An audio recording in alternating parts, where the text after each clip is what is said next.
Danelle, Living the Good Life. I wanted to bring you another estate sale flea market video of my finds. I had the wonderful opportunity to go out to Southern California to visit a longtime friend of mine, Jan, and her husband, Mario. And we were able to accommodate a bucket list item of mine, which was to visit the Pasadena Rose Bowl Flea Market. And it opens very early in the morning. We were there by just before 7 a.m. and we had to wait in line because they do their entry fees on a sliding scale. The earlier you get there, the more you pay.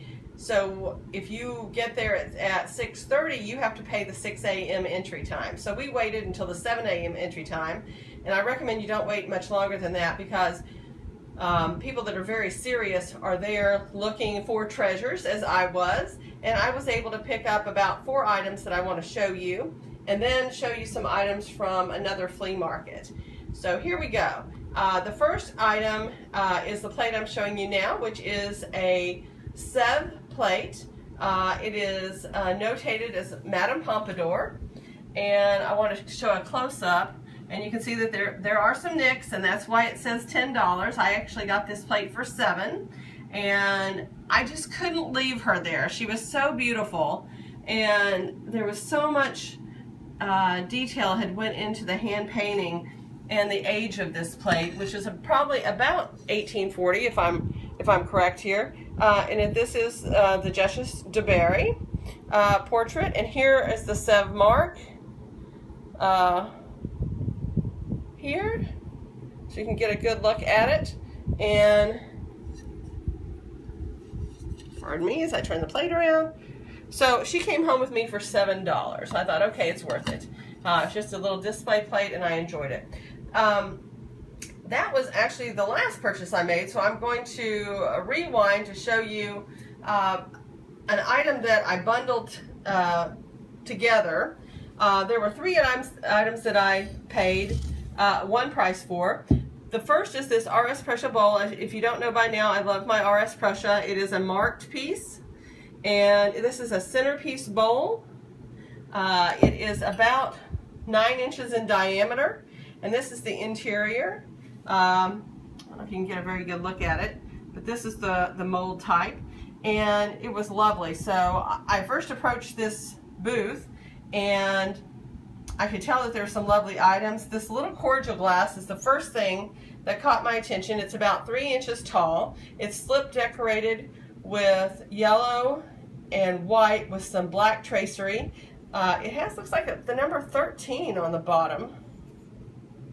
Actually, I don't know if I can show there, or I don't know what that is. So if anybody has any idea of what this is, I saw another person who had something similar that they were calling it satin glass, but I wasn't sure if that was correct. So this item caught my attention first, and I thought, oh, there's probably some really nice items. And I just kind of cast a glance at the other items, and that's when I saw the bowl. And my hand reached out so quickly and snagged it. There was also another cake plate that was RS Prussia nearby, sitting right next to it. I did not like it that much, so I didn't even ask about the pricing. I guess I should have, but I decided someone else could be just as excited about it as I am about this bowl. So I got this, and then I also got this small, I guess you call it a candy dish.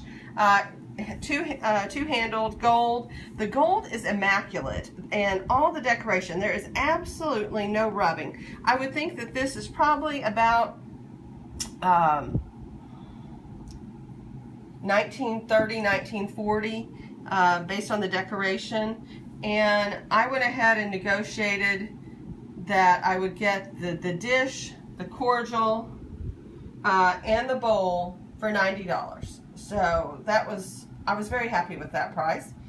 Looked at some other booths. They had like clocks. There was the clock booth. There was the silver plate booth. I finally got to really the nicest booth of all. They had some extraordinarily expensive items in it, and I ran across this RS Prussia marked, and it says wheel lock, which is one of the different marks of RS Prussia. and this is the Water Lily Icicle Mold shaving mug. And I don't have any shaving mugs in my collection, so I was really excited to see it. And then I turned it over, and I saw $350 and about choked. So, and as this person says, circa 1910, books for $5.50, her price $3.50. RS Prussia prices, just like many antiques, have slid significantly since 2007, 2008. So this is so much less than that now. So I found out that the person manning the booth was doing it for the actual owner of all these items, and we were able to get her on the phone, and I tried to be very respectful, and I knew that she probably had, I told her I didn't want to insult her with the idea that the price that I would be willing to pay, but it wasn't anywhere near $350. She was able to come down to $100, and I gave the phone back to the person manning the booth and was about to walk away when they said $90, and I said, okay, I will get it for $90. So it is perfect, and you can see there's a little decoration on the back, and I am so happy to add to that to my collection. I have a small miniature teapot and one creamer, sugar. I'm looking for the creamer, and this will just add to the item. Here, as a little side note, I went to an estate sale just last week because vaguely in the picture I could see something that looked like this water lily decor on a plate that was one of the items displayed in a china cabinet. I got there, and it was the icicle mold water lily plate, and it was filthy, but it had so many chips on it, and it was $10, and even at that price I'm not paying something for $10 for that many chips that isn't as old as this Sev plate. I only have a couple of Sev items, so I went ahead and left that icicle mold plate there. So I'm gonna that's all $90. I also went to the Canton Flea Market, which is in East Texas, and I try to go there about 3 times a year. I want to show you the items I got there. The first two things that I got were these 2 items. I ran across a booth within just probably 1/10 of a mile from where I parked, and the dealer had booths that were set up by tables that were set up by price. So there was a $3 table, a $5 table, a $10 table.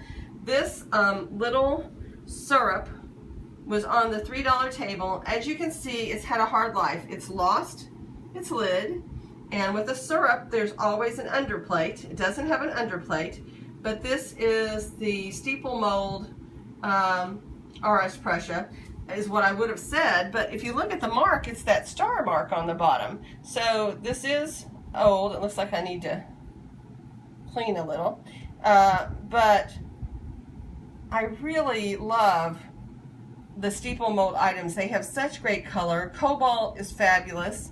I hope someday I can find a lid. That's what all of us RS Prussia collectors say. You hardly ever do. And it has a few chips right here, as you can see. But for $3, I do have a chocolate pot like this, and I wanted to take it home with me. So I love this little handle. Isn't that adorable, with that little flower molded on the handle? So that one was $3. At the same booth, at the $10 table, I found this Sachs-Altenburg bowl, and it is not marked. It's just that normal background, but after you know RS Prussia and all the variations, you can pretty much tell if it's an RS Prussia just by looking at the back without even looking at the decoration. But this is a very common decor item of this flowers and then the molding and the pinks. I just thought that was such a pretty color, and for $10 I was happy to put these 2 items in my bag first. Then I walked about another mile, and I finally I finally came across one booth that was a miscellaneous of so many different things, and there was a table with some china on it, and this little bowl was sitting like about 2 feet away from any other china, and okay, that's RS Prussia too. And so here's the mark, It had a tag on it for $19, $19.50. I can't tell what that says. Anyways, put my glasses on. Again, a water lily decor, but it's not icicle mold. I can't remember what the name of that mold is, but I thought it was really pretty, and I thought, okay, I'll go up and I'll ask. It never hurts to ask very politely if a dealer can take less. So I asked, and he said, well, I said I was looking more at about $10. He said, well, this was on Thursday. The flea market ends on a Sunday. And he told me he had this little bowl out last month at the flea market, and on Saturday and Sunday he goes down to half price, and it would have been $9.50, so he could give it to me for $9.50. I had just offered $10, and he was offering it to me for 50 cents less. That's fine. I thought it was beautiful. If I give it to a family member, if I find another RS Prussia collector that needs this item, I would be happy with it. Then inside the air-conditioned building at Canton, there's one building that is antiques only. I found this little stack of RS Prussia bowls. There are 5 of them. They are marked. Beautiful little spray of roses. There's $15 for the set, and again, 5 of them. I thought those were lovely. Then I decided to check out Craigslist every so often. And I have never bought anything on Craigslist, but I had been talking to someone since February and not getting a response back about their posting. When finally I saw that this single tankard was listed on Craigslist in my area, I contacted the person again, and he had told me that they had had several offers for $100, but his aunt, for whom he was selling it, wanted $150. I offered $125 and was able to go ahead and pick it up, and it is over a foot tall, I think about a foot tall, carnation mold with the pink and yellow roses decor. If you want to see the back, it just has this little spray on it. It is also marked, and this is only the second tankard that I have in my collection, and I was happy to add it. If you have any questions, have any comments, please let me know. I would love to hear and learn about any item that I don't know as much about. And just to let you know, I paid $125 for this item. So give me a shout out, subscribe, and I'd love to hear from you. Thanks.